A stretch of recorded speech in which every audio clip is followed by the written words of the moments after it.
문제 볼게요. 요 두 문제를 제가 냈는데, 일단은 조금 세게 말씀드리면, 마음에 드는 답안이 거의 없었어요. 사실 이 두 개, 기본 토픽 중에 기본 토픽이고요. 레이드, 정말 많이 나왔습니다. 실제. 이거 기출만 최근 3년치만 봐도 한 세네 번 이상 나왔을 거예요. 5년치 보면 더 많이 나왔을 거고요. 해시 함수, 요거는 제가 살짝 봤어요. 이거 분명히 암호학적으로 풀 거야. 그런 분들 계실 거라고 했는데, 그런 분들이 더 많으셨어요. 그러니까 물론 이제 신토픽들, 근데 여기서 보면 에이전틱 AI나 이런 것들은 대부분 또 다 들어가셨을 거 좀 좋을 거예요. 우리가 시험에서도 물론 이제 신토픽이 나오고 했지만 이런 특히나 레이드 같은 경우들은 여기서 점수를 까여버리면 다른 분들은 여기서 6점씩 나올 텐데 자기가 점수 까인다? 물론 지금 봤을 땐 좋은 답은 없어요. 키워드들 핵심 키워드들이 레이드 0, 레이드 1은 있어. 5, 6 헷갈리고요. 해시도 마찬가지로 이게 자료 구조에서 쓰인 해시면 해시 함수잖아요. 뭐 기본적인 해시 함수 절차는 얘기했지만 뭐가 들어갈까? 이거 어떻게 만드는지 해시 함수 펑션에 대한 얘기들이 나와야겠죠. 해시 펑션이니까. 해설지 보면 제가 잠깐 말씀드리겠지만 그런 부분들을 지금은 이제 이런 토픽들을 안 까먹게 2주, 20일 동안 계속 암기를 하셔야 돼요. 어, 그런 시간입니다, 지금은. 좀 볼게요. 좀 세게 말씀드려서 죄송하지만 말씀을 드려야 될 것 같아서 좀 말씀을 드렸고요. 네, 위치죠? 네, 해시 함수. 해시 펑션은 기본적으로, 그러니까 해시는 잘 아시겠지만 두 가지예요. 암호학적 해시, 우리가 맨날 하고 있는 MDC, MAC, 그다음에 역상 저항성 얘기 나오는 것들. 거긴 잘 아세요. 워낙 많이 하고 기술부터 계속 해왔으니까. 근데 해시 함수의 가장 원초적인 얘기, 특정 길이의 어떤 임의의 문자를 들어가면 그게 출력값으로 특정 길이의 그러니까 값이 나온다는 단방향 함수라는 얘기. 자료구조 쪽의 해시 함수를 조금 체크해 줄 필요는 있다. 얘는 나오면 몇 거 없어요. 자료구조 쪽의 함수로 나오는 거는 해시 펑션, 자료구조가 해시에서 나왔으면 나올 건 이겁니다. 뭐 개념도는 그렇고요. 이거예요. 어떻게 해시 함수를 만들 거냐. 이것도 아마 다 아실 겁니다. 모두로 나눠가지고 나머지 값 갖고 만드는 거, 아니면 폴딩 접는 거, 중간 작업하는 거, 아니면 기술 변환하는 거. 이거에도 하면 또 있을 수 있어요. 그러니까 결국엔 얘를 잘 써야 된다는 거. 그리고 자료구조에서 나오면 이게 중요해요. 해시 충돌. 암호학적은 얘 때문에 중요한 거, 얘 때문에 암호학이 되는 거거든요. 충돌이 발생하기 때문에 결과값을 가지고 들어온 입력값을 모를 수 있기 때문에 암호학은 중요하지만 자료구조에서는 찾아나가는 방식이기 때문에 충돌을 해결을 해야 돼요. 해시 테이블 자체를 어떻게 구성해서 갈 거냐라는 얘기이기 때문에 요것들까지 같이 좀 체크해 주셨으면 좋겠어요. 그래서 얘는 이렇게 쓴다기보다는 얘들의 개념도들을 아까 그려주시고 요 부분도 한번 보시면 잘 그려진 부분들이 있으니까 그것들을 좀 참고해 주시고요. 자료 구조는 요게 다예요. 요거하고 요게 답니다. 요것만 기억하시면 돼요. 양은 많지 않아요. 잠시만요.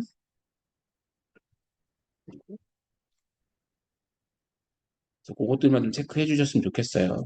우리가 암호학적인 건 잘 하세요. MDC, MAC 너무 잘 아시고요. 역상정수들, 그 세 가지 특성들 다 잘 알고 계십니다. 네, 자료구조 쪽도 안 나온 지가 제법 됐고요. 얘는 나올 만해요. 기본적인 얘기니까. 우리가 자료구조에 대한 공부를 많이는 안 하지만 이쪽은 좀 하셨으면 좋겠습니다. 요거는 좀 챙겨가셨으면 좋겠고, 레이드. 사실 정의가 조금 마음에는 안 들어요. 정의에 이게 들어가는 게 저는 좀 아니라고 봅니다. 왜냐? 레이드 0과 1은 당연히 스트라이핑과 미러링인데 2, 3, 4, 5는 스트라이핑이나 미러링을 안 쓰잖아요. 그래서 사실 좀 요거는 그러니까 정의를 제가 볼 때는 결국에 복수의 디스크, 저가의 복수의 디스크를 가지고 데이터를 안정성 있게 분산 저장하는 기술이다라는 정도로 넣어주셨으면 좋겠고 보통 얘는 잘 아세요. 이들은 압니다. 레이드 0이 스트라이핑이고 레이드 1이 미러링이다라는 걸 아시고 그 키워드들은 오늘 답안 쓰신 분들 거의 대부분 잘 들어가셨어요. 그런데 레이드 5하고 6. 그림을 잘 그리셨으면 좋겠어요. 뭐냐면, 음, 레이드 5는 가장 중요한 한 단어는 분산 패러티입니다. 패러티 비트가 디스크별로 분산된다는 거고요. 레이드 6은 더블 분산 패러티예요. 두 개가, 그러니까 얘는 패러티 비트 하나고요. 이거에 대한 하나의 블럭에 대한 패러티 비트 하나로 나오는 거고, 얘는 두 개로 나오는 거예요. 더블 패러티를 쓴다라는 거. 이 그림이 어, 그러니까 설명에는 잘 들어가 있는 분들이 계신데 그림이 되게 애매하게 들어간 분들, 어디는 더블 분산 패러티인데 어디는 패러티가 하나만 있어. 그러면 그건 애매하잖아요. 이런 부분들은 그런까지 세세하게 볼 거라고요. 왜냐 누구나 다 들어갈 거기 때문에. 그래서 개념도와 이 구조죠. 구조 그림을 0, 레이드 0, 레이드 1, 레이드 5, 6, 2, 3, 4는 사실 패러티 통으로 주고 비트 단위냐 워드 단위냐 그 차이밖에 없기 때문에 크게 쓰지 않고요. 그 다음에 들어갈 게 1001. 여기까지만 해서 그림들하고 좀 써주시고 그 다음에 대본 요 특징까지는 쓰고요. 이제 여기를 많이 못 쓰세요. 요것들을. 근데 이게 시험 문제 요거까지 자세하게 물어보는 문제도 나왔습니다. 그래서 가능하면 뭐 다 기억하면 좋겠지만 최소 수량 공간율 정도는 조금 체크해서 가져가시는 게 좋겠다. 여기 6인데 못하네요. 죄송합니다. 여기 6입니다. 잠깐만요. 그리고 예, 1령하고 56, 그거는 옆으로 있으니까요. 그래서 레이드는 최근 기출이 너무 많이 됐기 때문에 기본 토픽 중에서 정말 기본 토픽이고 사실 이런 문제 나오면 그냥 깔끔하게 딱 6점 맞고 넘어가시는 시간 딱 기억한 거 떠다다닥 쓰면 이거 6분 안 걸릴 거예요. 아니, 10분 안 걸릴 거예요. 정의 쓰시고 레이드가 뭡니다. 정의 간단히 쓰시고 그냥 바로 두 개씩 묶어서 가달락 나달락 해서 여기 이렇게 돼 있지만 3단으로 해서 구분 구조 설명해서 이거 없이 그냥 설명으로 쭉쭉 써서 하면은 8줄 9줄짜리 그림 나올 거예요. 그렇게 두 개 들어가고 정의 두 줄 하면은 한 페이지 좀 넘게 나올 겁니다. 그 정도 그 포맷으로 그냥 딱 잡고 넘어가면 이거 10분 내에 충분히 쓰세요. 그리고 좀 내가 더 쓰겠다 그러면 한달락에 레이드 1령이나 이런 거 하나 더 부과해서 써버리면 0이나 1령 0 하나 부과해 써버리면 충분히 6점 나와요. 10분 내에 충분히 쓸 수 있고요. 이런 것들은 그렇게 전략적으로 좀 학습을 하시고 체크를 좀 하셨으면 좋겠어요. 근데 생각보다 마음에 드는 답안이 없어가지고 좀, 좀 아쉬웠었습니다. 일부러 기본 토픽들 좀 보시고 다른 문제들 어려울 것 같아서 편하게 푸시라고 생각을 했는데 오히려 제 문제가 편하지 않았던 것 같아요. 들어가시긴 다 들어가셨는데 그런 것도 좀 체크 잘 해주셨으면 좋겠고 3교시입니다. 아직 제가 3교시 답안은 보지를 않아가지고 뭐 그런데요. 쓸 거 많은 문제를 냈어요. 이거 기출입니다. 이것도 이대로 기출 나왔었고요. 이것도 아마 대부분 다 쓰셨을 거라고 생각은 들어요. 근데 보면 알겠지만 쓸 게 많습니다, 이거. 25분 내에 과연 이거를 다 쓸 수 있을까? 그냥 다 물어본 거예요. 엑시드가 뭔지, 특징 네 가지 엑시드잖아요. 그리고 상태전이도 우리가 알고 있는 파샬 커밋과 커밋이 있는 그것들, 그 다음에 LD과 해결 방법, 동시성 제어 기법들, LD 그림 다 그려야 되고, 근데 이거는 이제 잘 정리를 해서 어, 해야 되는데 얘를 잘못 그리면 시간이 되게 많이 소요가 될 거예요. 그렇다고 얘를 또 간략하게 한다? 그러면 또 점수가 까일 수도 있어요. 이거 조심하셔야 될 문제. 해결 기법. 그러니까 이거는 간단합니다. 누구나 답이 똑같아요. 왜냐? 목차 똑같고요. 나올 내용 뻔하고요. 여기서 달라질 내용이 없어요. 이 문제는. 그럼 저게 뭐로 얘를 점수를 받아야 되냐? 명확하게 나올 것도 정의 다 맞아야 되고, 그림 다 맞아야 되고, 개념 다 맞아야 돼요. 그래야 점수가 나올 거예요.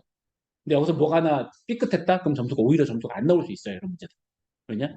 여기서 다르게 쓸 게 없거든요. 말씀드렸지만. 설치 보면서 말씀드릴게요. 보면, 응, 개념하고 특징 네 가지니까 개념하고 이거 쓰겠죠. 엑시드. 엑시드에서 뭐 큰 내용도 여기 이제 3단표로 적었지만 엑시드에 크게 나올 내용 다른 내용이 없을 거예요. 다 똑같이 쓸 겁니다. 뭐 설명에 조금 다를 수 있겠지만 크게 차이 나진 않을 거예요. 그리고 예, 상태 전이도 이거 그리실 거고요. 상태들, 요 상태들.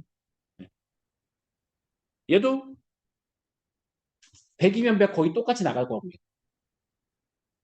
그리고 나면 이건데 이제 LD기일 텐데 LD를 이제 이 그림이나 어쨌든 여기에 이제 그림들이 잘못 들어가면 얘가 이제 시간을 많이 잡아먹을 거예요.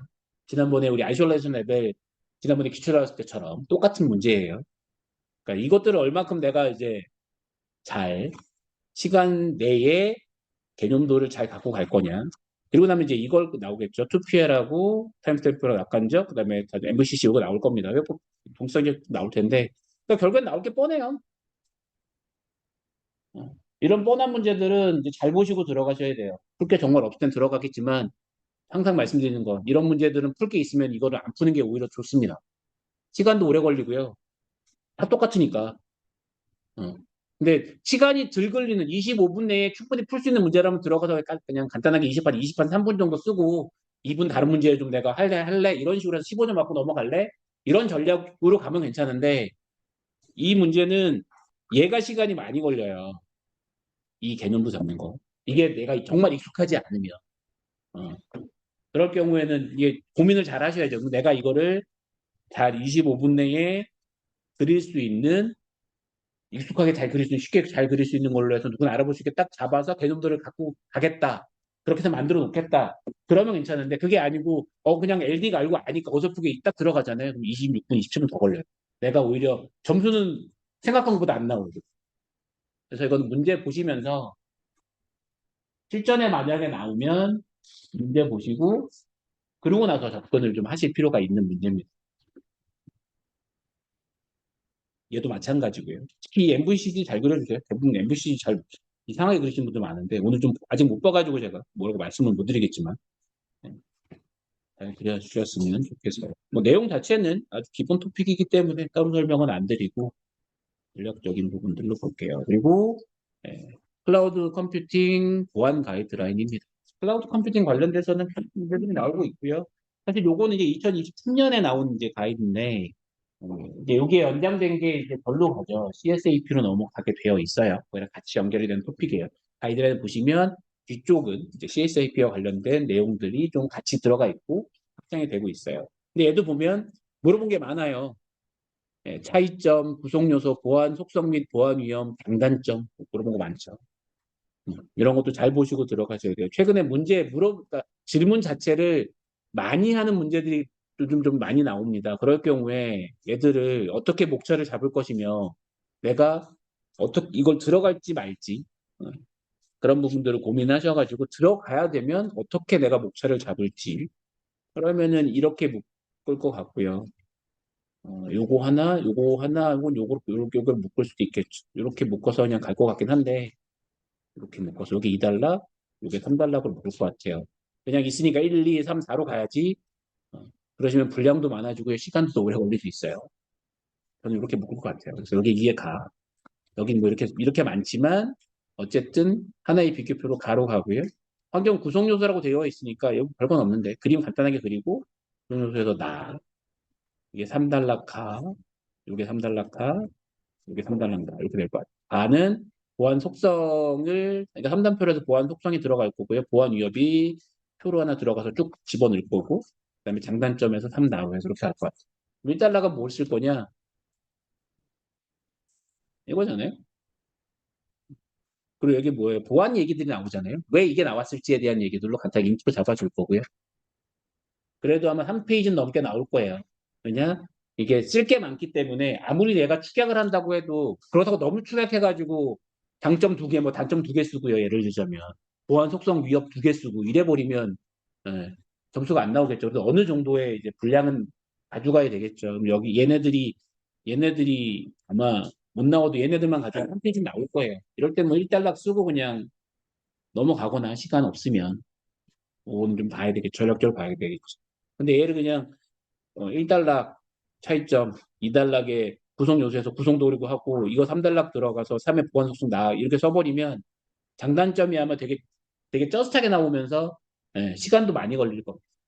이건 제가 아직 답안을 못 봐서 뭐라고 어떻게 될지는 모르겠지만 일단 그래서 이런 그러니까 물어본 질문들이 많은 것들은 어떻게 목차를 잡고 내가 어떻게 이 목차상에서 들어온 문제들의 분량을 단락을 가지고 좀 줄여서 쓸 거냐 이런 부분들을 목차 고민하면서 보셔야 될 것 같아요. 뭐 내용은 사실 크진 않아요. 기존 컴퓨터과의 차이점 환경에 대한 부분들 뭐 이런 얘기들이 있으니까 요거는 지금 다 거기 나온 이 가이드라인 나온 내용들로 나와 있기 때문에 이렇게 나오는데 우리가 알고 있는 대로 클라우드 컴퓨팅과 기존 우리가 알고 있는 일반 여기 일반 컴퓨팅이 기존 컴퓨팅이면 당연히 온프라미스 같은 그 대형 컴퓨터 같은 이런 박스형 하나겠죠. 거의 차이점들 확장성이나 뭐 이런 걸로 여러 가지를 충분히 비교할 수 있을 거예요. 어렵지 않은 비교가 될 거고 그다음에 이제 환경 구성 요소인데 얘는 사실 이게 가이드라인에 있는 문서라 만약에 이거대로 나오면 이렇게 보긴 할 텐데 어쨌든 여기서 적당하게 들어가야 될 거고 정책이나 인프라 뭐 가상화 환경들 이런 얘기들로 쭉 찾을 거예요. 보안 속성이 조금 애매하긴 할 건데 요건 잘 지어야 될 거고 예. 구성 요소에 따른 보안 위협입니다. 여기서 내가 이 구성 요소를 뽑았잖아요. 여기서 이렇게 잡힐 때 요거에 대한 이제 이런 것들이 문구를 잘 보셔야 돼요. 이게 안 맞으면 또 피스할 수 있습니다. 요거에 따른 구성 요소. 내가 이 구성 요소를 이렇게 안 썼다. 어쨌든 간에 내가 A, B, C, D라는 걸 구성 요소 썼으면 이 여기선 문제를 잘 보셔야 돼요. 이게 A, B, C이기 때문에 A의 보안 위협, B에 이렇게 가야 될 거예요. 근데 이게 아니라 만약 다른 걸 갖고 끌고 왔다. 네, 보겠지만 그러면은 점수가 안 나올 수도 있어요. 안 맞으니까. 채점은. 이건 가이드라인이기 때문에 가이드라인 문제로 가겠지만 만약 그게 아닌 상황에서도 예, 물어본 것과 이게 연결되는 부분이니까 체크를 하셔야 될 거고 뭐 장단점은 사실 어렵진 않겠죠. 음, 당연히 뭐 아까 나왔던 부분에 대한 얘기들이니까 뭐 이건 크진 않을 겁니다. 그래서 아까 잠깐 계속 말씀드렸지만 지금부터는 기본 토픽들을 갖고 계실 거지만 더 안 도망가게 지금 하나라도 붙잡을 수 있게 하시는 게 좋고요. 그리고 쓰시는 부분에 힘드신 분들은 지금부터라도 매일 1교시험이 있더라도 어쨌든 한 문제씩은 매일매일 쓰는 연습을 꼭 하세요. 매일매일 뭐 어떤 뭐든 상관없습니다. 매일매일 뭐 2교시형이든 1교시형이든 내가 땡기는 거 셀 때 꼭 하나씩 해서 쓰는 계속 연습을 해서 어, 손을 계속 풀어주시고요.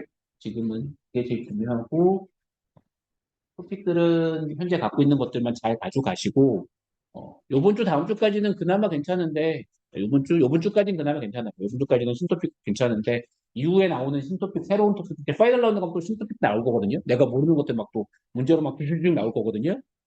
저는 그랬어요. 거기서 나오는 신토픽은 안 봤어요. 그냥 파이널 라운드 있는 뭐 단어 보고 정의 정도만 보고 넘어가고 학습 안 했습니다. 물론 그런 문제들이 출제된 경우도 몇 번 있어요. 예를 들면 TPU라든지 뭐 다른 것들도 출제됐지만 걔는 안 풀었어요. 그냥 그때 봐서 그걸 학습해서 들어간 시간에 내가 갖고 있는 내가 알고 있는 지식들을 더 내재화시키는 게 훨씬 더 출제 빈도가 높고요. 그런 데서 점수 받는 게 오히려 훨씬 더 좋습니다. 그래서 그런 것들 명심하시고 남은 한 20일 정도 남았는데 남은 20일 동안 화이팅 하시고 하시면 아마 다들 좋은 결과 있을 거라고 생각이 듭니다. 그래서 저는 여기까지 하고 다음에 최기 수사가 이제 다음 문제도 총평해드리도록 하겠습니다. 일단 멘토링 때 뵙겠습니다. 좀 저희가 시간이 많이 없어서 일단 저는 BP만 멘토 김찬일이고요. 일단 문제를 볼게요. 이게 1교시.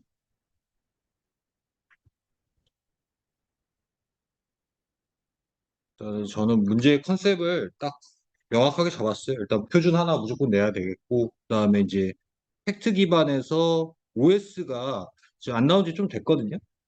그리고 문맥 교환 절차랑 상태 전이도 같은 경우는 지금 현재 기출이 많이 안 됐더라고요. 찾아보니까. 근데 이제 이거는 충분히 기본 토픽 중에 기본이기 때문에 어떻게 작성하시는지 좀 보려고 문제를 냈는데 생각보다 좀 잘 못 쓰는 분들이 많았던 것 같아요. 이게 명확한 답이 있잖아요, 우리. 그림 딱 떠올려야 되고 그 그림과 절차에 대한 설명을 적절한 템플릿에 맞춰서 쓰셔야 되는데 뭐 하나가 빠져 있는 상태로 좀 많이 답안이 있어갖고 그거를 이제 좀 보완하시라고 음, 말씀드리고 싶고 일단 표준 같은 경우는 얘는 약간 느낌이 어, 현재 국제적으로 사이버 보안이 되게 중요시 여기고 있고 지금 거기에 대한 인증 대응에 대한 팀들도 되게 TF 팀도 많고 하기 때문에 얘는 충분히 나올 수 있다고 생각해요. 얼마 전에도 62443이 나왔었잖아요. 그런 측면에서 한번 보시면 좋을 것 같아서 문제를 냈습니다. 일단 자세히 보면 일단 문맥 교환에 대한 절차는 사실 이 그림이 나와줘야 돼요. 이 그림이 나오는데 뭔가 하나씩 빠져 있어요. 일단 실행과 여기 이제 아이들 상태에 대한 내용과 저장 복구, 저장 복구는 나와야겠죠. 그 측면이 있고 거기에 대한 이게 이제 그림이 사실 뭐 그렇게 디테일하진 않잖아요. 그러면 좀 템플릿을 맞춰갖고 여기 그림 영역과 절차 영역으로 좀 분량을 맞춰주는 방향으로 좀 나아가 주셨으면 좋겠고 이게 또 사실 이제 요걸 작성하게 되다 보면 요 뒤에 내용이 이제 시간 내에 작성하기가 참 어려운 문제였어요. 선택을 하셨으면 사실 이 내용들을 다 나와줘야 돼요. 상태 전이도에서 시점이라고 했잖아요. 그럼 상태 전이도도 같이 그려주셔야 합니다. 요 네 개, 최소 네 개에 대한 내용이 나와줘야 되고, 음, 이제 문맥 교환은 안 좋은 거기 때문에 우리는 항상 안 좋은 방향을 좀 해결할 수 있는 것을 제시를 해야지 좀 고득점을 맞을 수 있잖아요. 그런 거에 3단락을 마무리해 주시면 좋고요. 그다음에 2번 문제는 언젠간 나올 것 같거든요. 음, 자동차 보안. 그리고 우리 항상 그 표준에서 자동차가 약간 대장격이잖아요. 봤을 때. 기출도 많이 됐었고, 보고에 대한 내용을 적으셔야 되는데, 이런 표준 문제는 사실 이 조항 같은 이 그림을 그리지는 못하더라도, 요 조항에 대한 내용이 한 페이지 정도 나와줘야 돼요. 예. 그래서 오늘 뭐 조금씩 틀리신 분도 있는데, 전반적으로 쓰신 분들은 그래도 어느 정도 다 암기가 돼 있으시더라고요. 그래서 요 조항까지 같이, 파트까지 같이 좀 적어서 매핑해서 작성을 해주시고, 오늘 3단락에 이제 타락까지 적어주신 분들 계시더라고요. 그래서 잘 준비하고 계신다라고 말씀드리고 싶고, 근데 사실 지금 인출이 된다고 하더라도 이런 표준 문제는 하나씩 이빨이 빠지거든요. 아시잖아요. 계속 점검하셔야 돼요. 매일 인증 표준 같은 경우는 뭐 좀 모아놨다가 아침이나 뭐 저녁 갈 때쯤 그때 한 번씩 계속 돌리면서 그 이빨 빠지는 걸 방지해야 됩니다. 네. 그렇게 되고 2교시를 볼게요. 2교시에 이제 1번이랑 2번을 제가 문제를 냈었는데 이것도 명확했어요. 일단 저는 무조건 팩트 문제를 내야 되겠고 그다음에 계산 문제가 요새 잘 안 나왔잖아요. 그럼 이게 항상 주기가 돌아요. 계산 문제가 나올 때가 됐고 그 다음에 이제 성능 테스트 같은 경우는 컴시응, 정보관리 불문하고 엄청나게 많이 빈출이 됐거든요. 문제 유형도 계속 바뀌어서 나오고 있어요. 이게 사실 이게 컴시응 문제인데 여기에서 좀 드리고 싶은 말이 있는데 이게 지금 계산 문제잖아요. 이거 1번으로 중간 뭐 2번으로 들어가시면 멘붕 당하기 딱 십상이에요, 이게. 뒤에 문제가 완전히 무너지거든요. 이거를 틀리게 된다면.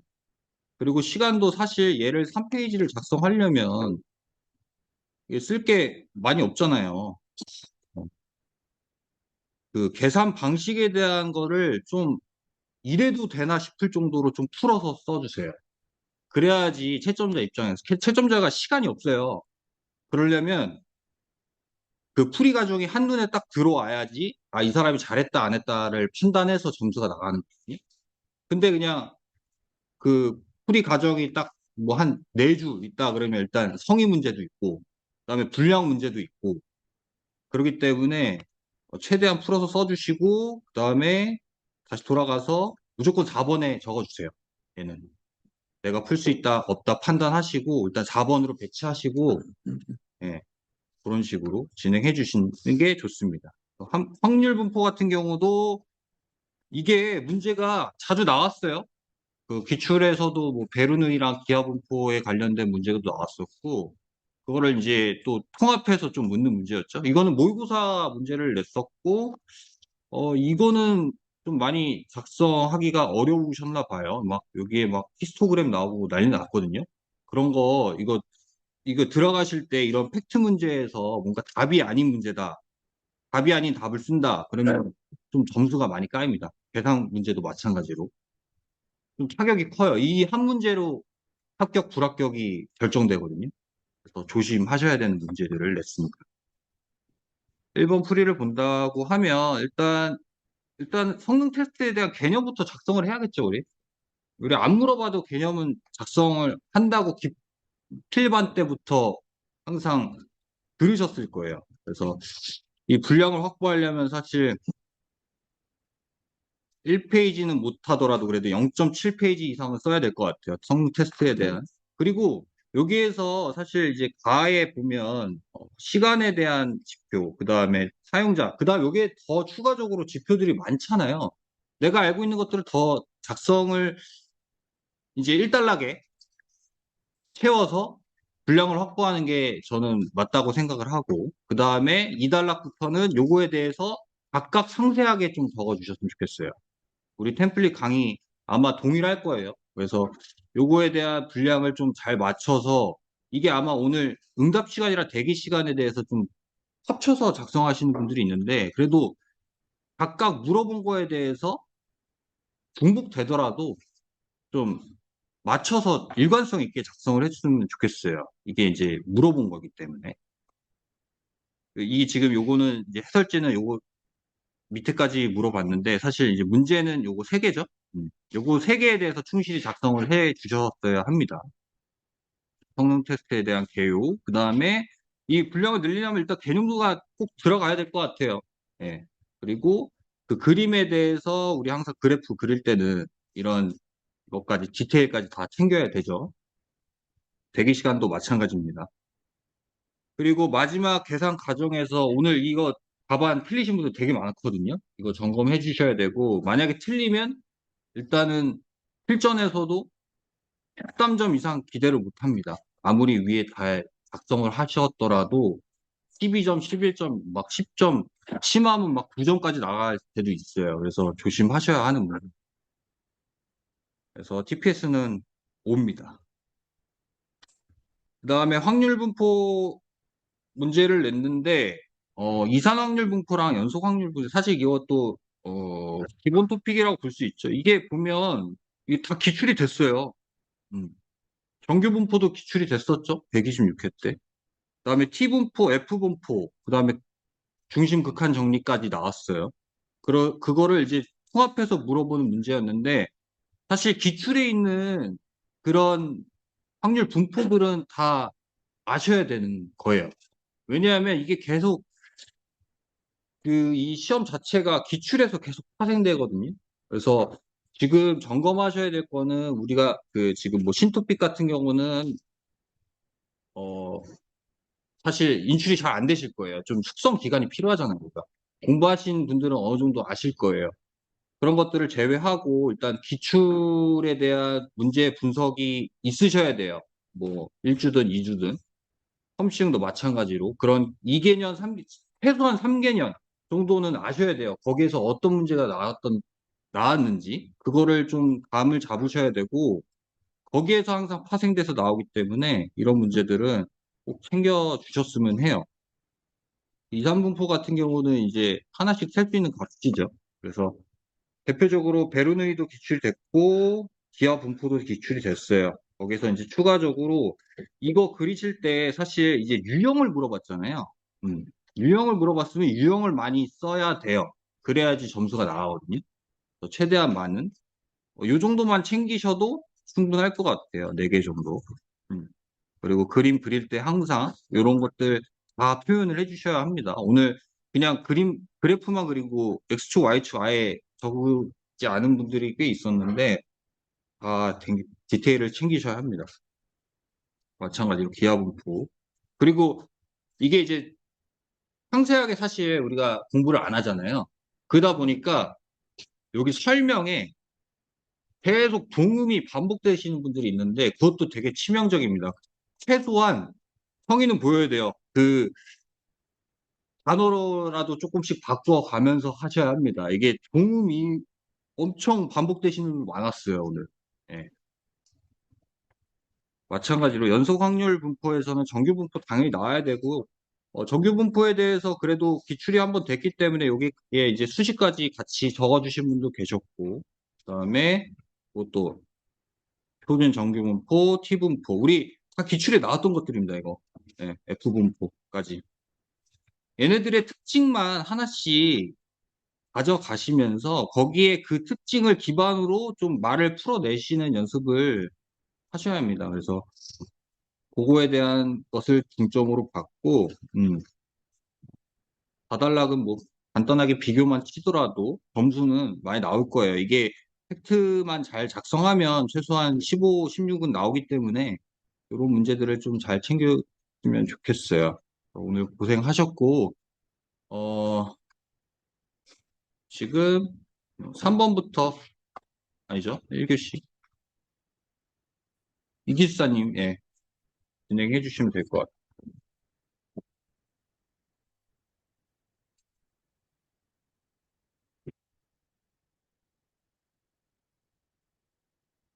분씩 하기로 했는데 앞에서 너무 지연돼가지고 빨리 하겠습니다. 빨리. 저는 이거 에이전틱 AI랑 그리고 6번 정보 시스템 감리 운영 및 유지보수 감리 대상 요거 두 개 냈고요. 일단 5번에서 제가 생각하는 키워드는 이 에이전틱 AI 하면은 이 자율적으로 한다. 그리고 목표 지향적이다. 이 단어를 여기 정의에다가 꼭 써주시는 게 중요한 것 같습니다. 그리고 그림에서 이 개념도 조금 별론데. 그래서 개념도에 꼭 들어가야 될 단어는 RAG, 벡터 DB, 그리고 데이터 플라이 휠, 그리고 액션, 뭐 요 정도 들어가면 될 것 같고. 요- 그래서 키워드로는, 아, 이거 다 별론 것 같고, 위에서 얘기한 RAG, 벡터 DB, LLM, NLP, 데이터 플라이 휠, 휴먼 인더 루프, 요 정도 써주시면 될 것 같습니다. 뭐 3단락에는 뭐 비교하셔도 되고 아니면은 에이전틱 AI를 어떻게 활용할 수 있다 이런 거 써주시면 될 것 같고요. 그리고 6번 이게 조금 이제 답 쓰기 어려우셨을 것 같은데 저도 이걸 사실 공부하기 전에는 이 운영 및 유지 보수 감리라는 게 하나인 줄 알았어요. 하나. 이거 자체가 하나인 줄 알았어요. 그래서 이 운영 및 유지 보수 감리에 감리 대상이 있는 거고 이거에 감리 점검 항목이 있다 이렇게 알았거든요. 근데 알고 보니까 그게 아니라 요- 운영 감리의 감리 대상과 감리 점검 항목이 있는 거고 유지 보수 감리의 감리 대상과 그 감리 점검 항목이 있는 겁니다. 따로따로 있는 겁니다. 다. 이게 운영 및 유지 보수 감리가 하나가 아니라 이게 각각인 거예요. 각각. 그래서 저 오늘 답을 쓰신 걸 보면 1단락에다가 정보 시스템 감리란 뭐다 이렇게 쓰고 2단락 가에다가는 이 감리 대상, 나에다가는 감리 점검 항목 이렇게 쓰신 분들이 대부분인데 저는 별로 좋은 것 같지 않아요. 이게 그냥 감리를 물어본 게 아니라 이 운영 및 유지 보수 감리에 대해서 물어봤으니까 이거에 대한 정의를 써주시는 게 저는 맞다고 생각합니다. 그리고 이제 보면은 운영의 감리 대상으로는 개발 소프트웨어와 인프라가 있는 거고요. 유지 보수의 감리 대상으로는 개발 소프트웨어와 사용 소프트웨어와 인프라 이렇게 세 가지가 있는 겁니다. 그리고 운영의 점검 분야로는 뭐 이런 것들이 있는 거고, 그리고 유지 보수의 점검 분야로는 이런 것들이 있습니다. 이 중에서 뭐 이걸 다 외울 필요는 없을 것 같고, 답을 쓰기 위해서 한 네 개 정도씩만 눈에 잘 들어오는 거 네 개 정도씩만 암기하시면 될 것 같아요. 오늘 모범 답안으로 뽑은 거는 여기에 이 개수까지 이렇게 다 써주신 분들을 고득점 드렸습니다. 이게 뭐 인프라가 몇 개 있다 안에 항목이 이렇게까지 다 암기하신 분이 있어가지고 그런 분들 점수를 좀 잘 드렸고 뭐 3단락에다가는 운영 및 유지 보수 감리가 왜 필요한지 정도 써주시면 될 것 같습니다. 기존에는 이제 뭐 개발 단계에서만 감리를 했다면 지금은 왜 운영과 유지 보수 감리가 왜 필요한지 정도 써주시면 무난할 것 같습니다. 그다음에 이제 제가 낸 게 2교시 3번, 4번인데 와 3번은 이게 저희 반뿐만이 아니라 다른 반에서도 이게 되게 합성 데이터가 나올 것 같다고 얘기를 많이 했나 봐요. 이 3번을 안 푸신 분이 진짜 거의 없는 것 같고, 웬만하면 다 잘 쓰신 것 같아요. 합성 데이터의 개념에 꼭 나와야 될 거는 어떤 통계적 성질을 이용한 가상의 생성된 데이터다라는 내용이 좀 들어가면 좋을 것 같고, 그리고 이거 유형은 완전, 부분, 복합 세 가지 써주시면 됩니다. 뭐 좀 다른 거 써주신 분도 있던데 그 세 가지 써주시면 될 것 같고, 생성 절차는 반드시 암기해 주시고요. 그 다음에 합성 데이터 생성 기술도 뭐 통계적 기반, AI 기반으로 써주시면 될 것 같고, 마지막 4단락에다가는 뭐 합성 데이터에 대한 활용 분야 아니면 재현 이런 거 써주시면 될 것 같습니다. 그리고 이거 4번 오늘 채점을 하다 보니까 좀 아쉬운 게 뭐냐면 여기 앞에 이제 공공 부분이라고 이렇게 안 써 있어서 뭐 그렇게 답을 쓰신 것 같은데 첫 줄에 보면 공공 부분에 초거대 AI 도입 및 활용을 위한 가이드라인에 대해서 설명하라는 거잖아요. 그럼 문제가 이게 그냥 초거대 AI를 도입할 때 원칙 및 고려사항이 아니라 공공에서 초거대 AI를 도입할 때 원칙이 뭐고 고려사항이 뭐다. 이거를 써줘야 되는데 많은 분들이 이 공공 부문에 대한 내용 없이 그냥 일반적으로 AI를 도입할 때의 원칙과 고려사항에 대해서 써주신 분들이 거의 70%입니다. 70%. 물어본 거는 공공 부분의 초거대 AI 도입 활용 가이드라인이기 때문에 이 공공에 초점을 맞춰갖고 답을 써주셔야 되는 거고, 모르겠다 하면 가이드라인은 그냥 안 푸시는 걸 추천드립니다. 그래서 보자면은 합성 데이터에서 정의에 나와야 될 거는 통계적 특성을 이용한 가상의 데이터다. 이런 내용 나오면 되고, 유형으로는 완전, 부분, 복합. 요 절차, 요거 4단계는 꼭 암기해 주시고요. 여기서 우리가 외워야 될 거는 유용성과 안정성을 검증한다. 그리고 이제 학원에였나? 아무튼 이 유용성에서의 어떤 지표가 있고 안정성이 어떤 지표가 있는지까지 문제가 나왔으니까 그것까지 같이 암기해 주시면 훨씬 더 좋을 것 같고, 그 다음에 합성 데이터 생성 기술로는 뭐 통계 기반이라던가 AI 기반 뭐 여러 가지 써주시면 될 것 같습니다. 이거 외에도 뭐 뭐죠? 통계 기반에 뭐가 있지? 뭐 가우시안 모델이라던가 이런 것들 추가해 주시면 될 것 같고, 마지막 4단락에는 뭐 재현이라던가 아니면 오늘 그 아까 위에 말씀드렸던 이 유용성과 안정성이 어떤 지표가 있다. 이거 써주신 분들이 있어가지고 그거 써주신 분들한테 고득점을 드렸습니다.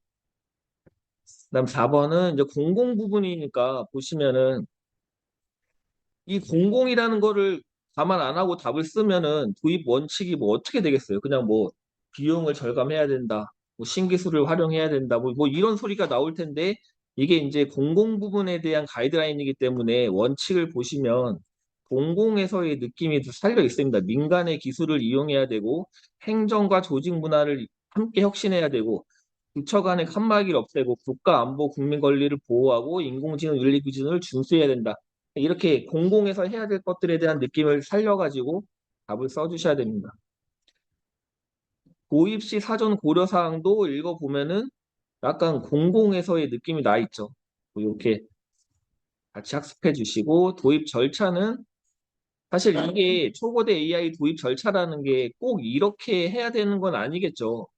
뭐 저보고 만약에 답을 쓰라고 하면은 그냥 제가 알고 있는 AI 기반의 어떤 지식을 가지고 답을 쓰겠지만 이건 어쨌건 문제에 나와 있잖아요. 가이드라인에 대해서니까 이 가이드라인에 있는 도입 절차를 내가 알면 쓰는 거고 모른다 하면 이걸 풀면 안 되는 거죠. 이걸 풀면.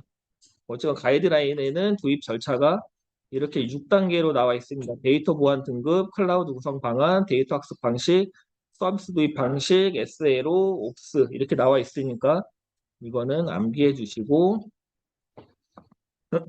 그 다음에 서비스 레벨 목표 주요 내용은 꼭 이거는 아니어도 상관없고 그 저희가 인공지능 뭐죠 학습용 품질 데이터 뭐 거기서 배웠던 지표라던가 아니면은 기존에 그냥 알고 있는 SLA에 대한 지표 같은 것들을 써주셔도 크게 문제는 없을 것 같은데, 그래도 인공지능 느낌 살려가지고 뭐 BLU라던가 아니면 윤리 강령 준수, 뭐 모델 업데이트 주기, 뭐 오픈 API 지원, 뭐 법적 준사상 이런 AI 느낌 조금 살려가지고 답을 써주시면 될 것 같습니다. 그리고 마지막에 4단락에다가는 항상 그래서 공공에서 초급 AI를 도입할 때 어떤 것들을 고려를 해야 되는지 실무적인 방안에서 제언을 써주시면 제일 무난할 것 같습니다. 일단 저는 여기까지 하도록 하겠습니다.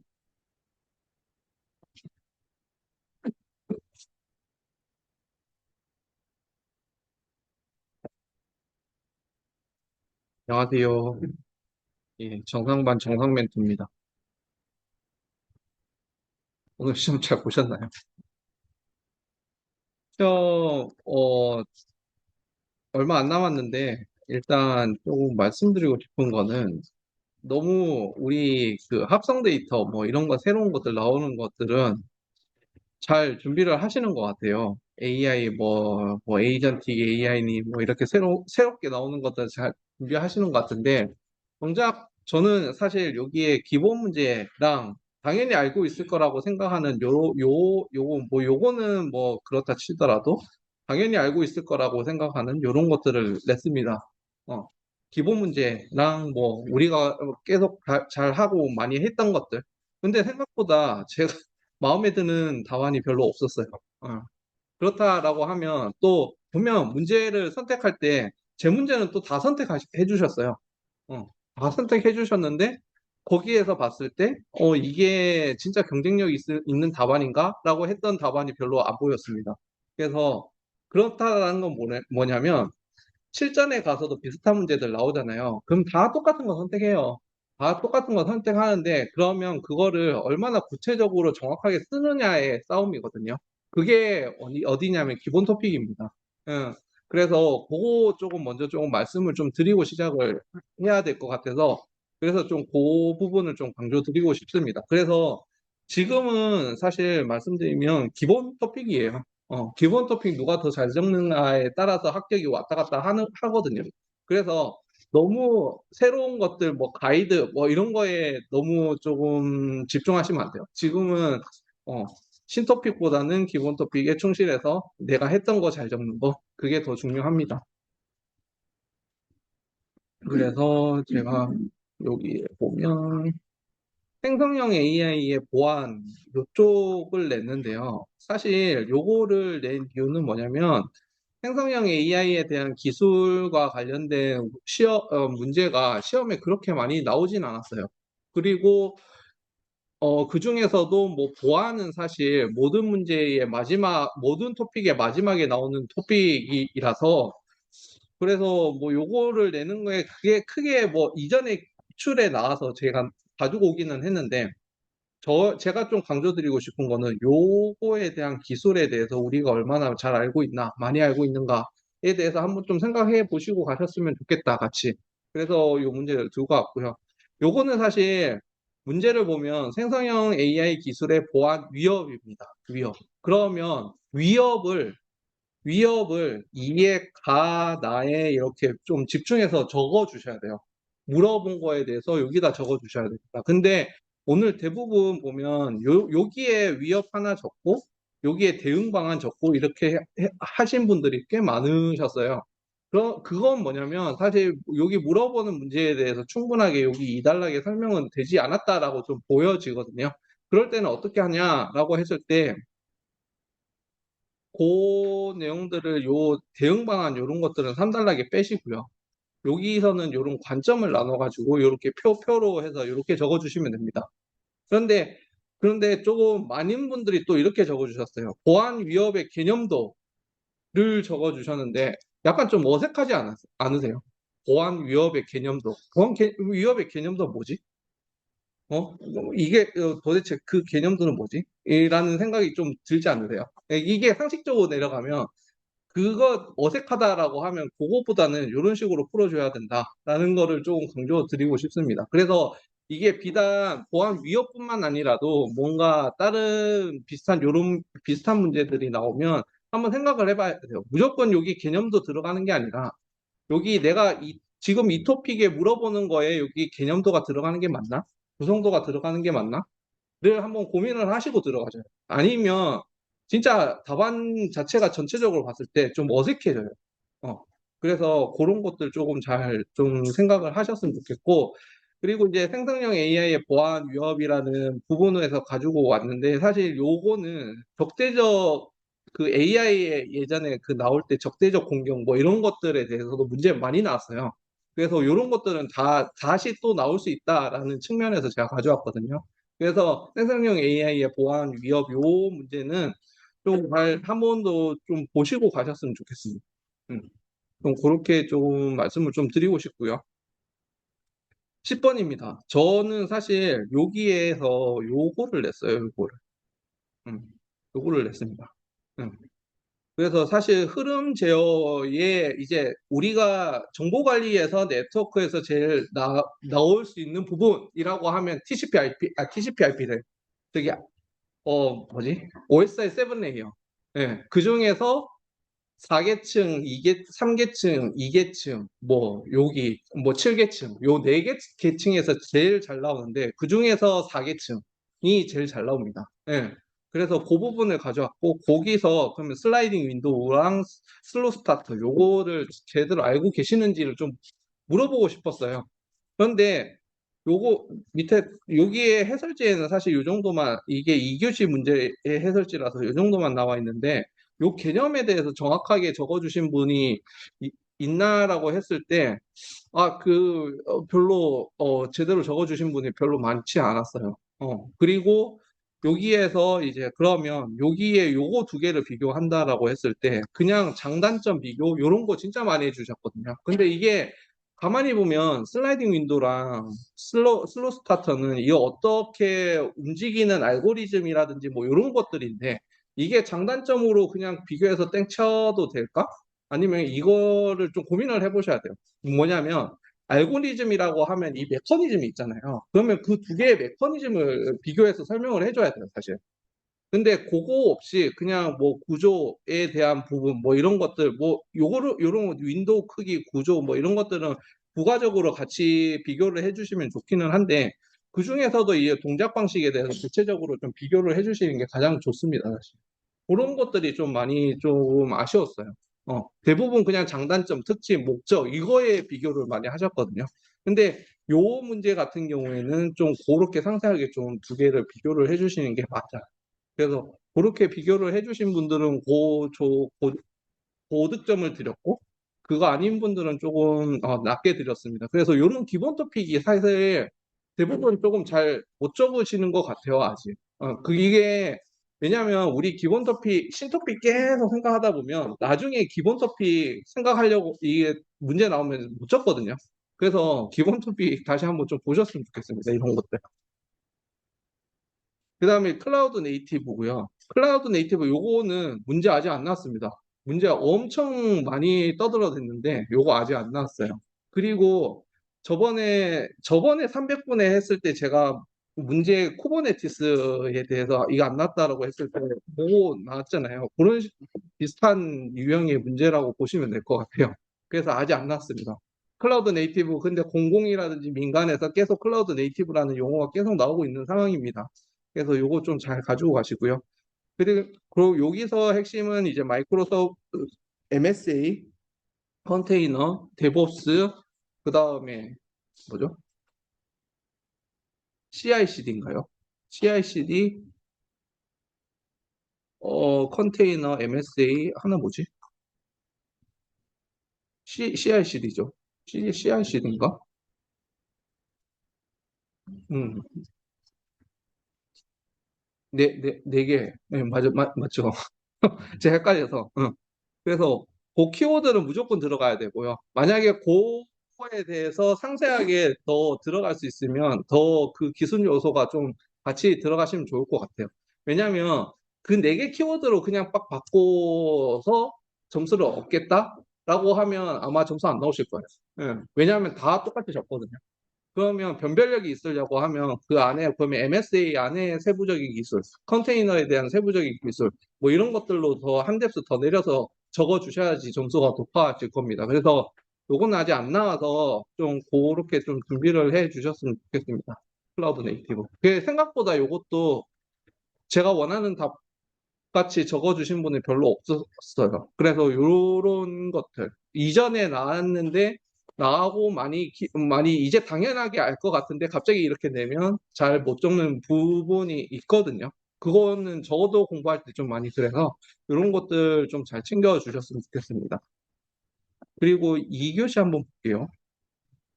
2교시 첫 번째 저는 2교시도 요 두 문제, 소프트웨어 테스트 자동화랑 그 다음에 파티셔닝 요 문제를 냈습니다. 다른 거 문제도 뭐 AI 합성 데이터 뭐 이렇게 나와 있는데 요런 거도 잘 적는 건 좋은데 사실 이렇게 나오면 이런 거 잘 적어 주시는 분이 하시는 거예요, 사실. 여기서 점수를 팍 얻으면 좋은데 오늘 적은 거 보니까 대다수랑 다 비슷하게 적었어요. 다 준비를 하셔서. 그럼 여기서 변별력이 없거든요. 어. 그렇다라고 하면 요런 거에서 잘 적어 주셔야 돼요.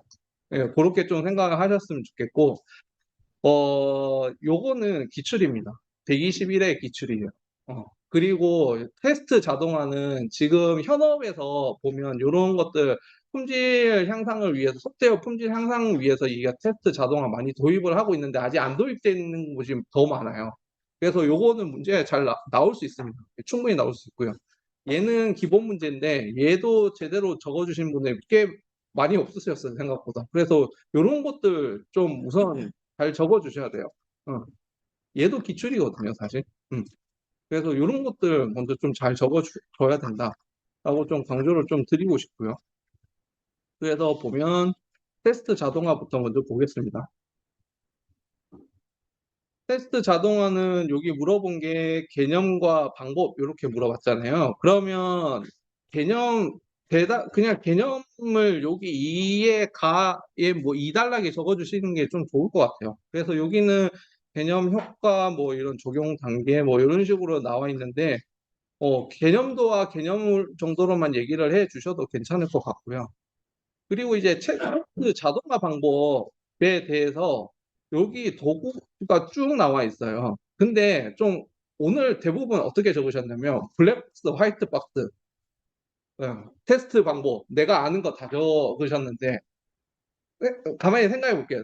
이게 그거를 본 사람 입장에서 보면 그게 과연 테스트 자동화에 어떻게 도움이 되지?가 저는 그 생각이 들었거든요. 그렇다라고 하면 사실 그걸 적는 게 아니라 테스트 자동화를 어떻게 할 건지에 대해서 적어주셔야 돼요. 그게 방법론으로도 풀 수도 있고 어떤 솔루션으로 얘기를 할 수도 있고 툴로도 얘기를 할 수가 있어요.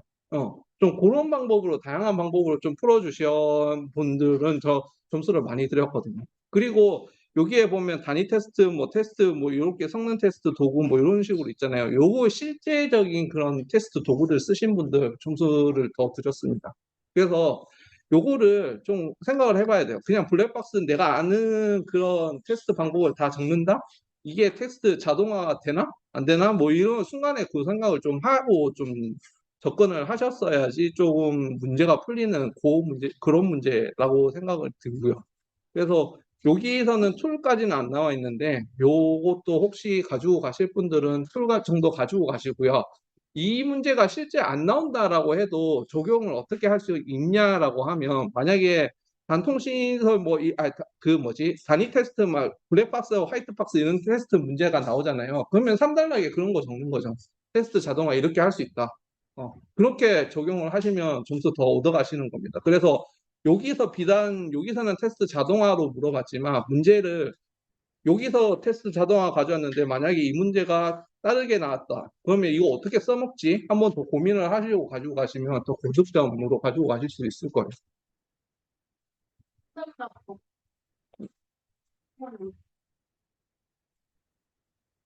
툴 이렇게 적는 거. 그렇게 적으면 가장 좋기는 하죠. 그래 여기서 보면 이렇게 나와 있잖아요. 테스트 자동화 방법에 대해서 물어봤잖아요. 그러면 방법론으로 풀면서 툴 키워드를 중간 도구에 여기 적용 단계들이 있잖아요. 요 단계들마다 말씀하신 그 툴 있잖아요. 솔루션이라든지 그런 거 하나씩 키워드로 같이 넣어주시면 돼요. 사실. 그렇게 풀어주셔도 되고 그냥 방법론을 한번 쭉 풀고 뒤에 이제 그러면 이제 툴로 한번 또 얘기를 이런 식으로 한 더 있다 이렇게 풀어도 돼요. 요, 여기 있는 요게 어떻게 보면 방법론이라고 보시면 돼요. 요런 식으로 일반적인 방법론에서 테스트 자동화 할 때는 요 부분은 자동화 할 수 있어. 그러면 요 부분에서는 어떤 툴을 사용하면 자동화 할 수 있어. 뭐 이렇게 접근하시면 되죠. 어, 좀 그렇게 하시면 좀 좋을 것 같습니다. 오늘 그렇게 풀어주신 분들 꽤 있으셔서 그런 분들은 더 고득 점 드렸습니다. 예. 예, 그리고 이제 파티셔닝이고요. 여기 목적은 뭐 다들 잘 적어주셨는데 요거 두 개 헷갈리게 적어주신 분들이 진짜 많으셨어요. 그래서 요거는 개념 좀 잡고 가셨으면 좋겠습니다. 예, 종류 물어봤고요. 종류는 요거를 말합니다. 여기서 여기 그림이 안 나오는데 다 깨졌네요. 이거 다시 다시 올려드릴게요. 거기에 나와요? 예. 그 수평 수직으로 얘기를 하는 게 종류입니다. 파티셔닝의 종류입니다. 그리고 분할 기준은 레인지, 리스트, 파티셔닝, 컴포짓 뭐 이런 것들로 나와 있잖아요. 그게 기준이에요. 근데 오늘 그거를 이제 종류로 적어주신 분들이 꽤 진짜 많았고요. 거기에 이제 세부적으로 분할 기준을 또 만들어서 적어주신 분들이 많더라고요. 그래서 일반적으로 뭐 그렇게 풀어도 상관없어요. 그렇게 점수가 안 나온다는 건 아닌데 일반적으로 기술사 공부를 하시는 분들의 이론으로 접근을 하셨을 때는 기본적으로 종류라고 하면 수평 수직, 그 다음에 이제 그 분할 기준이라고 하면 레인지, 뭐 리스트, 뭐 이 해시 함수 뭐 이렇게 있잖아요. 그걸로 얘기를 한다라고 조금 말씀을 좀 드리고 싶어요. 그래서 요거는 기출이거든요. 그래서 요거 한번 다시 요런 것들은 예전에 지금 119회 나왔잖아요. 지금 한 10회 이후에 또 나올 수도 있어요. 이런 것들 잘 우러먹어서 좀 잘 나오거든요. 그래서 이런 것들은 좀 잘 가지고 가셨으면 좋겠습니다. 제대로 적어주신 분이 별로 없습니다. 이것도. 예. 그래서 이런 것들 나오면 이게 우리의 현실이다. 실전에서도 아마 그럴 거다라고 좀 보시면 될 것 같습니다. 예, 저는 이 정도로 마치겠습니다.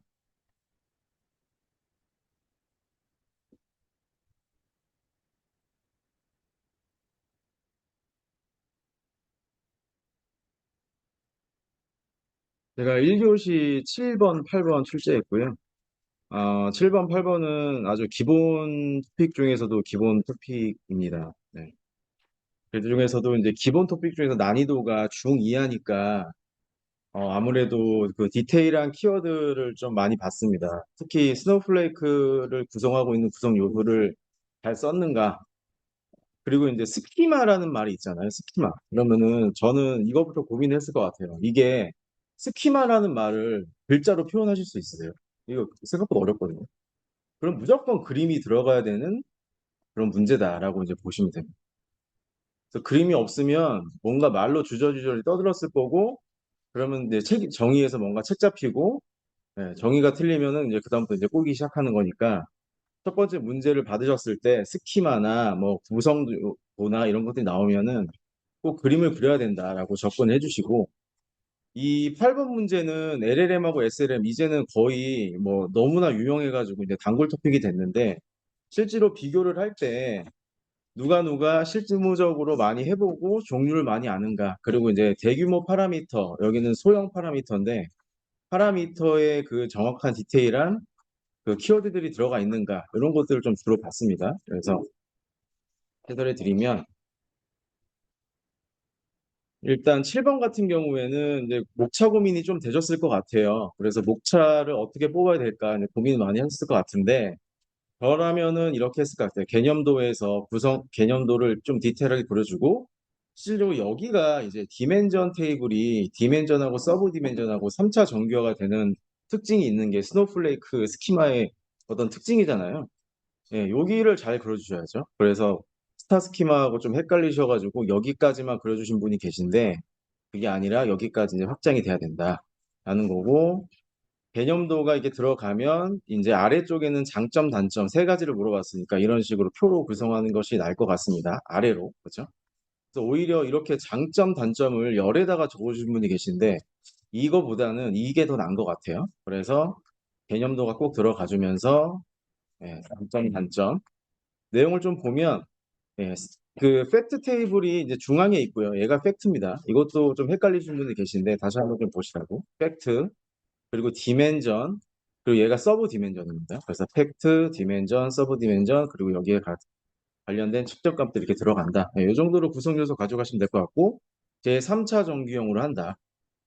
그러면 자연스럽게 정교화는 무결성이 상승이 되고, 그쵸?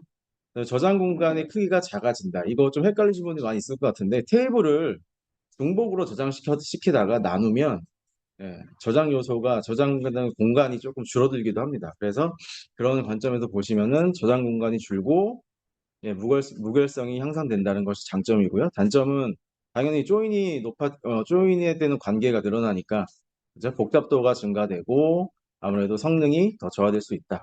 이 정도 쓰시면 될 것 같고요. 네, 요게 좀 방글이 좀 잘못 닿네요. 요거는 삭제해 주시기 바랍니다. 방글이 좀 잘못 들어갔습니다. 네. 그리고 LLM과 SLLM 비교인데, 여기서 주로 제가 이제 시점에 포인트로 봤던 것들은 요런 부분들을 좀 디테일하게 봤습니다. 제가 이번에. 그리고 수천억 개에서 여기 수십 개 이렇게 쓰시고 계신데, 수천억 개에서 수조 개, 여기까지는 괜찮은 것 같아요. 수십에서 수백억 개 여기 하는데, 요거 40B, 70B, 180B, 그 다음에 여기는 3, 7, 13, 3, 뭐 이런 식으로 이 디테일한 숫자를 좀 봤고요. 그 다음에 두 번째는 요걸 봤습니다. 요거. GPT 버트 이런 것들이 있잖아요. 요즘에 이제 뭐 제미나이까지 있고, 그리고 여기는 라마, 알파카, 뭐 파이 3, 그다음에 뭐 제미나이 미니 뭐 이런 게 나왔었잖아요. 그래서 내가 어쨌든 간에 좀 들어본 거를, 그러니까 기본적으로 이런 것들을 좀 알으셔야 되고, 추가적인 요소를 또 제시할 수 있느냐, 요거를 제가 좀 더 봤습니다. 그래서 기본적인 요소를 제공하셨으면 5.9점, 그리고 주요 모델까지 하셨으면 6점, 그리고 추가적인 어떤 요소가 또 있으면 6점 이상을 드렸습니다. 조금 읽어보면 이 초거대 언어 모델은 이 많은 그 파라미터가 일단 크잖아요. 그래서 훈련 시간도 늘어나고 관련된 GPU 제한도 많이 사용하기 때문에 성능과 이런 고비용, 많은 자원이 필요하다. 네. 대신 많이 학습을 했기 때문에 성능이 좋죠. 그죠? 정확하고. 그래서 범용적으로 많이 쓸 수 있다라는 겁니다. 범용. 자, 범용하면은 저희가 이제 호라이젠탈 AI라고 썼었잖아요. 저희가. 그렇죠? 호라이젠탈 AI에 많이 쓰이고, 여기는 아무래도 특정 분야나 특정 도메인에 관련된 데이터셋을 추가적으로 파인 튜닝해서 쓰는 모델인데, 아무래도 훈련 시간이 좀 적다 보니까 저비용에 성능은 떨어지지만 어떤 특정 도메인에 특화된 모델이다. 그래서 여기는 버티컬이다라고 이제 저희가 보시면 될 것 같습니다. 네. 그리고 요거 이후에 이제 SLLM이라고 넣으셔서 이제 막 나오잖아요. 요것도 조금 다른 개념이거든요. 네. 그래서 굳이 구분을 하자면 LLM은 여기서 파인 튜닝을 통해서 SLLM으로 나왔고, 그다음에 우리 쪽에 진짜 특유한 어떤 그런 특화된 그 학습 데이터만 만들어서 더 작게 구성한 게 SLM이다라고 보시면 되겠습니다. 그래서 얘는 범용, LLM은 범용, 그렇죠? 그다음에 SLM은 도메인, 네. 그리고 이 SLM은 특정 업무라고 더 보시면 돼요. 네. 이렇게 하면 좀 어려워하시는 분들 계신데, 여기는 뭐 금융, 그렇죠? 제조, 이런 도메인에 특화된 어떤 내용이고, 특정 업무는 금융에서도 여기는 뭐 상담 업무가 있잖아요. 상담 업무가 있을 수도 있고, 그렇죠?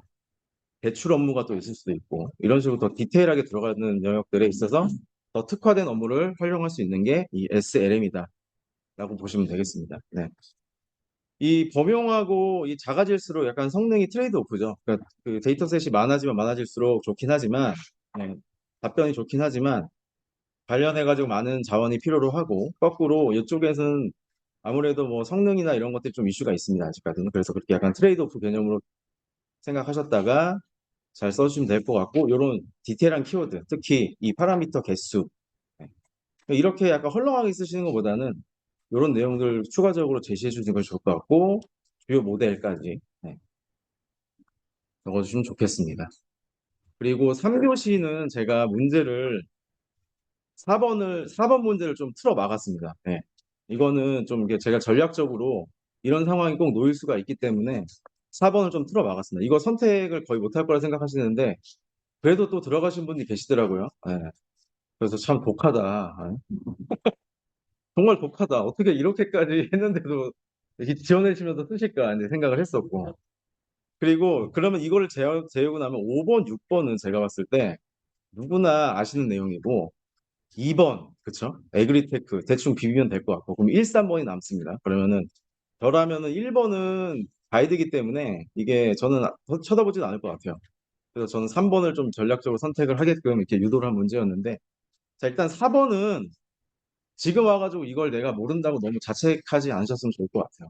자, 이거는 개념하고 특징하고 장점, 단점 이런 것들을 좀 한 번 더 읽고 넘어가시는 방향으로 해주시면 감사하겠습니다. 그리고 너무 자책하지 마시고 그냥 가볍게 보고 넘어가셨으면 좋을 것 같고요.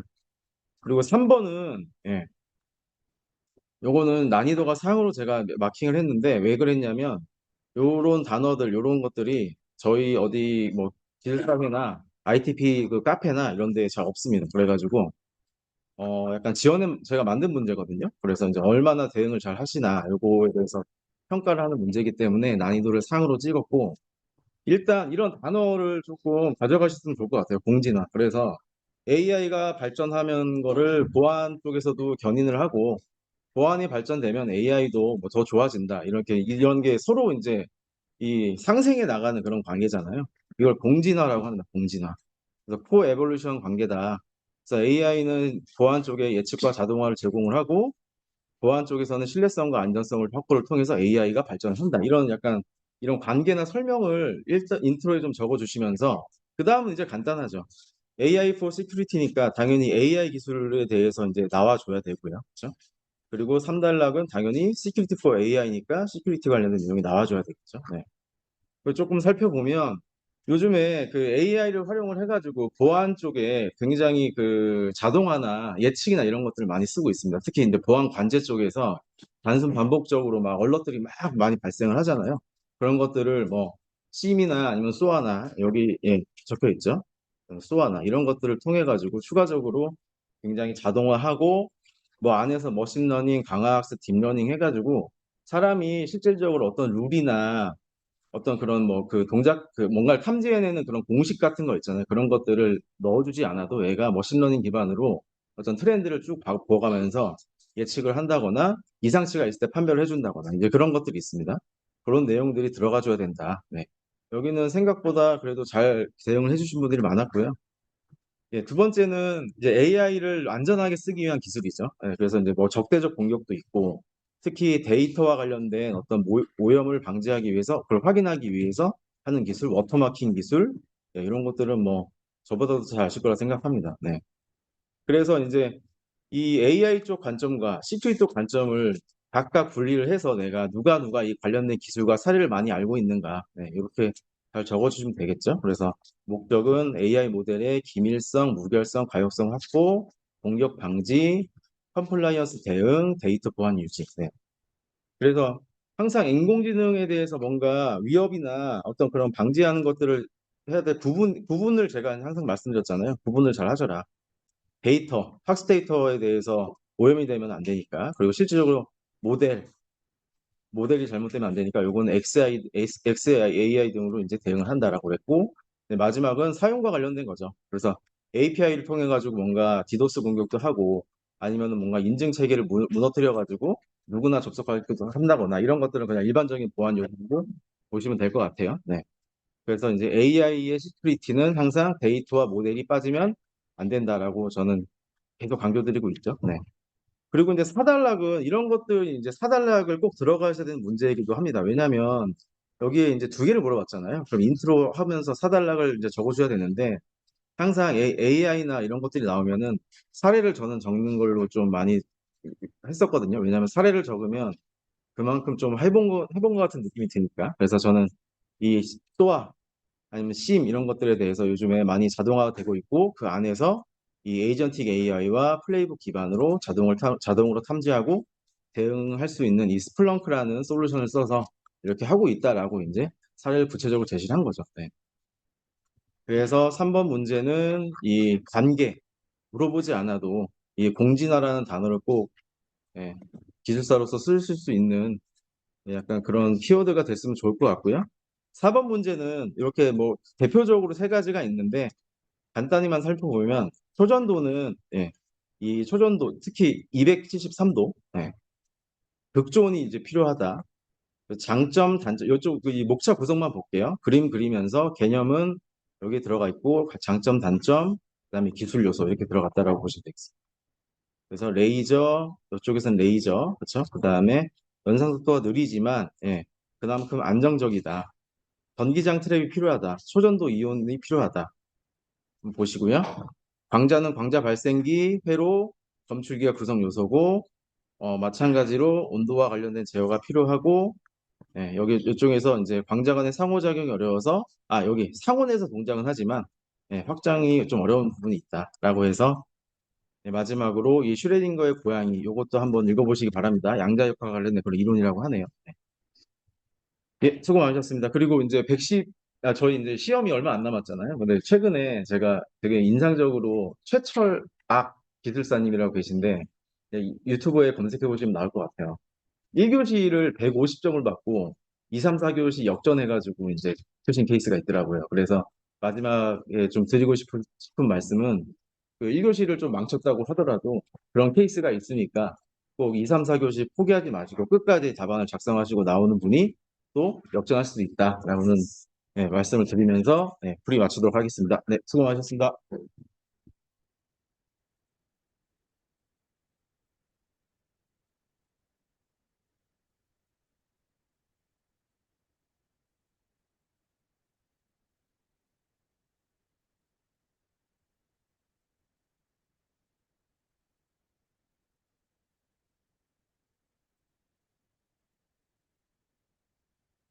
네, 저는 1교시 3번하고 4번 문제, 그리고 3교시 1번, 2번 문제를 출제한 BP반 권범 멘토라고 합니다.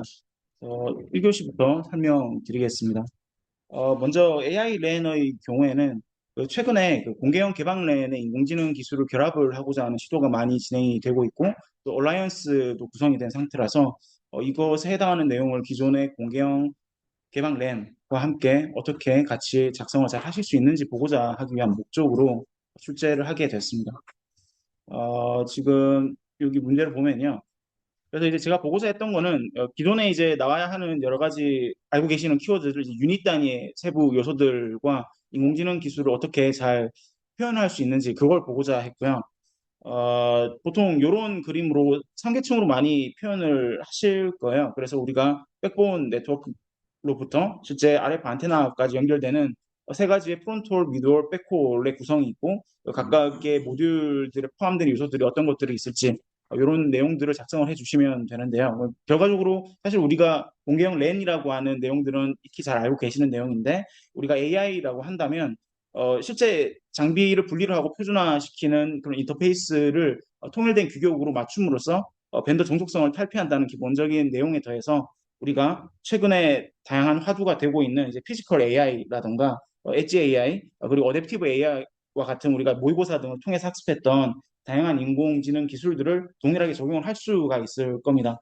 물론 이것은 네트워크 관점에서는 주파수를 얼마나 해서 사용할 수 있는지 그래서 QoS를 얼마나 잘 효과적으로 관리할 수 있는지 그런 목적으로 활용이 될 수가 있을 거고요. 네, 그래서 기본적으로 공개형 개방랜에 더해서 인공지능 기술들을 함께 작성을 해주시면 되는 문제였습니다. 그리고 최근에 마지막으로 3단락으로는 그 얼라이언스라고 해서 이런 인공지능 기술과 랜을 결합을 해서 어떤 주파수의 활용을 높이고 오펙스를 관리하는 그런 비용을 결국은 최소화하는 그런 목적으로 얼라이언스가 구성이 되었고 거기서 세 가지 핵심 목표가 이런 내용들이라고 하더라고요. 결론적으로는 비용을 잘 절감을 하고 인공지능 기술을 결합해서 네트워크를 최적화해 보겠다라는 내용으로 함께 보고 가시면 좋겠습니다.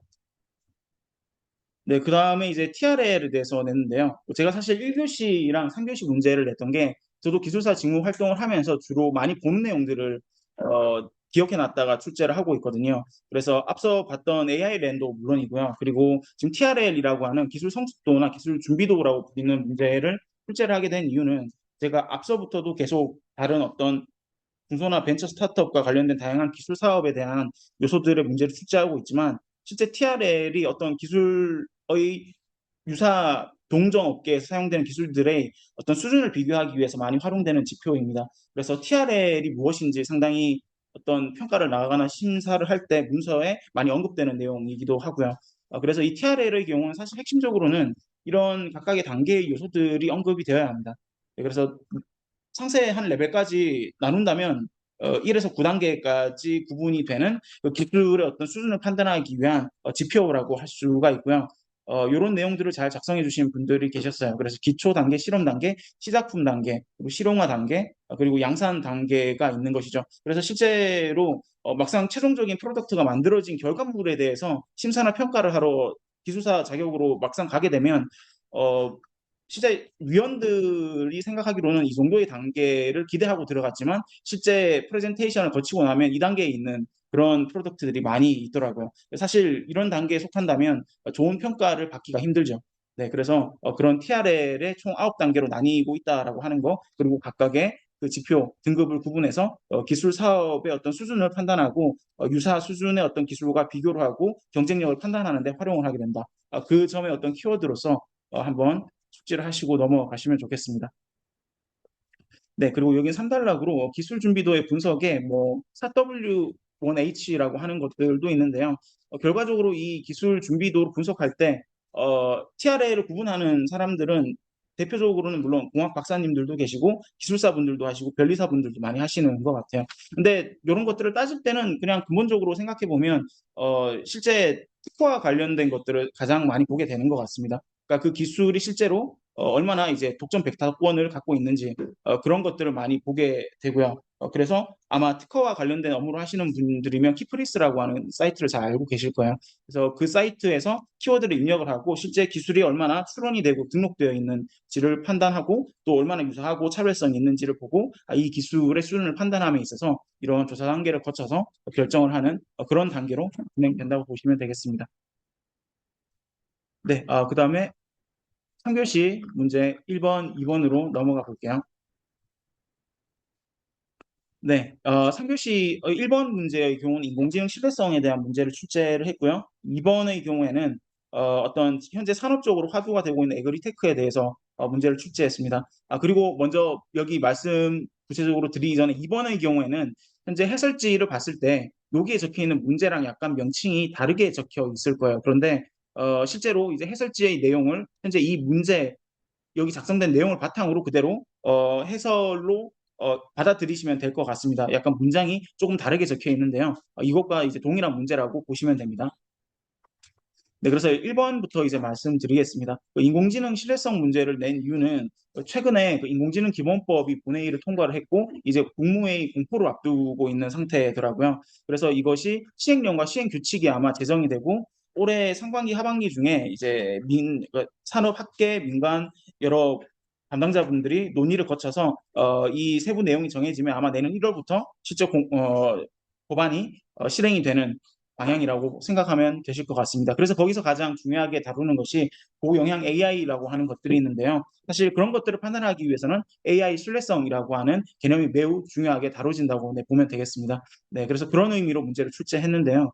사실 아마 이런 문제의 유형들을 모의고사라든가 시험을 많이 보신 분들이라면 익숙하실 거예요. 뭔가 밑밥을 앞에 이렇게 깔고 시작하는 그래서 이런 가이드라인이나 규칙이 있는데 이것에 대해서 뭔가 설명해 보라거나 관련된 내용을 소개를 해보라라는 그런 내용들이 많죠. 그래서 사실 이런 것들은 가장 좋은 것은 가이드라인의 내용을 숙지하고 있다면 당연히 그걸 먼저 선택해서 들어가야 하는데 만약 가이드라인을 모르지만 이 문제를 선택해야 한다라고 했을 때 최대한 관련된 내용을 끌어다 쓰는 것들을 연습하는 것을 지금 한번 상황에서 한번 해보셨으면 하는 마음으로 출제를 했습니다. 대표적으로는 우리가 아시다시피 이제 과기부의 디지털 권리장전이라든가 다양한 AI 윤리 가이드라인들에 해당하는 내용들의 어떤 대동소이한 점들이 있다는 걸 아마 공부하신 분들은 아실 텐데요. 책임성이라든가 투명성 그리고 존엄성과 같은 그런 내용들을 최대한 이 핵심 속성이라거나 아니면 신뢰성 요건으로 작성해 볼 수가 있을 거예요. 물론 여기 관련 표준이라고 하는 내용들은 아마 작성하기가 쉽지 않으셨을 것 같습니다. 네, 그래서 이 세부적인 내용을 보면요. 신뢰성 인증이라고 하는 것은 어떤 인증 기준인데 TTA에서 최근에도 물론 이 개정판이 나왔습니다. 그래서 이 편향이나 어떤 데이터의 다양성 등과 같은 수준을 나누어서 판단하고 평가하는 기준이 바로 AI 신뢰성 인증의 개념이 될 거고요. 그리고 세부적으로 표준은 여기 있는 세부 내용은 모르시더라도 이런 표준이 있다라는 것 정도는 한번 챙겨가시면 좋겠습니다. 실제 최근에는 이 인증심사원 제도가 워낙 많이 있는데 그 42001이라고 하는 것이 인공지능 시스템에 대한 어떤 표준으로서 많이 언급이 되고 있더라고요. 그래서 우리가 보통 ISO 9001이라고 하는 어떤 경영 품질 인증을 위한 그런 제도들이 경영 품질과 관련된 분야에 있고, 인공지능 분야에서는 여기 42001이라고 하는 표준이 상당히 대표적으로 많이 활용이 되는 것 같습니다. 활용이 된다라고 하는 거는 인증심사원 제도가 많이 활용이 되고 있거든요. 그래서 어떤 기업에서 이런 인공지능 시스템을 구축했을 때 대외적으로 어떤 공신력을 갖기 위해서 이런 ISO 42001 심사원 자격을 갖고 있는 사람들을 대상으로 평가를 받고 그 결과의 어떤 인증 수준에 대해서 공시를 하는 이제 그런 제도가 있습니다. 그럴 때 이런 42001 심사원 보나 심사원이 함께 가서 실제 인증을 하게 되는 그런 것들을 많이 볼 수가 있죠. 네, 그래서 이 표준에 대한 내용들 간단히 말씀드렸고요. 이 핵심 속성은 사실 다른 가이드라인에서도 잘 보셨을 내용일 거예요. 투명성, 경고성, 공평성과 같은 안정성과 같은 내용들. 이런 내용들, 유사한 내용들이 들어가면 저는 사실 관계없다고 생각합니다. 네, 그래서 대부분 이런 내용들을 작성을 잘 해주셨는데요. 이 신뢰성 요건과 핵심 속성을 이렇게 묶어서 이제 물어봤는데, 요거는 답안 작성을 하실 때 약간 그런 선택의 어떤 여지가 있을 것 같아요. 예를 들어서 이제 이 요건이라고 되어 있으니까 최대한 핵심 속성에 대해서 이렇게 제시를 키워드 중심으로 했다면, 이것을 만족시키기 위한 요건은 어떤 것들을 구축을 해야 할지에 대해서 가이드라인이 될 수도 있고, 거버넌스가 될 수도 있고, 아니면 어떤 XA와 같은 어떤 설명 가능한 인공지능 시스템을 구축하는 것이 될 수도 있을 텐데, 이제 그러한 요건들에 대한 상세한 내용들을 요 핵심 속성을 바탕으로 추가로 작성을 해주시면, 네, 추가로 작성해 주신 분들께 좋은 점수를 드렸다고 보시면 됩니다. 그리고 각각의 인공지능 주요 요구사항 체크리스트의 경우에는 이 생명줄기라고 하는 것도 사실 정해져 있는 건 아니죠. 데이터 수집, 처리, 그리고 분석해서 모델을 구축하고 그걸 관리하는 관점에 있어서 실제 설명 가능한 인공지능 안정성을 달성하기 위해서 어떠한 요소들이 추가로 들어갈 수 있을 것인가, 할루시네이션을 제거하고 편향성을 제거하는 데 필요한 여러 가지 레그와 같은 기술들, 그런 것들을 포함시켜서 작성을 해주시면 되는 문제였습니다.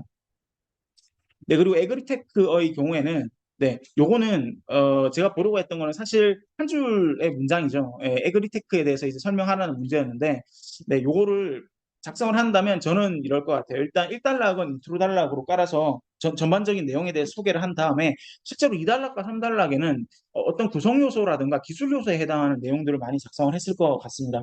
네, 근데 실제 중요한 거는 이렇게 한 줄의 문장으로 문제가 나왔을 때 구성 요소와 기술 요소를 작성하는데 너무 보안 쪽에 집중이 된다거나 아니면 농업만 집중한다거나 아니면 ICT 기술에만 집중한다거나 이렇게 약간 관점이 한쪽에 치우친 이제 그런 답안지를 갖는 분들이 많으시더라고요. 사실 이런 것들은 활용해 본다면 이제 컨텐츠 플랫폼 네트워크 디바이스라고 불리는 CPND 관점에 해당하는 내용들을 바탕으로 작성을 해 볼 수가 있겠죠. 그래서 여기 나오는 키워드는 다 알고 계시는 키워드겠지만 보통 실제 현재 에그리테크의 경우에는 스마트팜과 관련해서 많이 구축이 되고 있는데, 실제로 그 노지라고 불리는 곳에서 이제 생산 재배 시설 같은 걸 구축한다라고 하면 거기에 생산되고 있는 시스템들을 어떤 스마트 센서를 통해서 정보를 온습도와 같은 것들을 수집을 하고 실제 그 데이터로 이제 디지털 트윈 환경을 구성을 합니다. 실제로 현실에 적용하기 전에 디지털 트윈 환경에서 모델링한 그 온습도 환경이 날씨나 기온의 변화에 따라서 어떤 식으로 조절하는 것이 어떤 농작물의 생육을 최적화하는지에 대해서 이미 모델링을 하고 예측을 하게 되는 거죠. 그리고 그걸 통해서 결과적으로 실제 그 센서의 어떤 적외선 센서를 어떤 걸 설치하는 게 가장 비용이 효율적일지 아니면 성능상 유리할지에 대해서 판단을 하고 구축하는 방향으로 현재 에그리테크가 많이 언급이 되고 있다고 보시면 되겠습니다. 그런 관점에서 문제를 출제하게 됐고요. 그래서 이 해설지의 경우에는 2단락에 구성 요소나 기술 요소가 들어가 있고 3단락에 뭐 제공 서비스와 관련된 그 고려 사항에 대해서 적혀 있는데요. 물론 보안 관점으로 집중해 주신 분들도 계셨는데 너무 보안에만 집중을 하지 않으셨으면 좋겠다. 네, 그거 말씀드리고요. 네, 제 해설 여기서 마무리하도록 하겠습니다. 네, 그 남은 시간 동안 한 3주에서 2주 정도 이제 남은 것으로 알고 있는데요. 지금 학습하신 내용 바탕으로 최대한 회도 수 높이시면서 부족하신 부분 최대한 극복하시면서 공부하시면 좋겠습니다. 네, 제 해설은 여기까지 하겠습니다. 네, 감사합니다.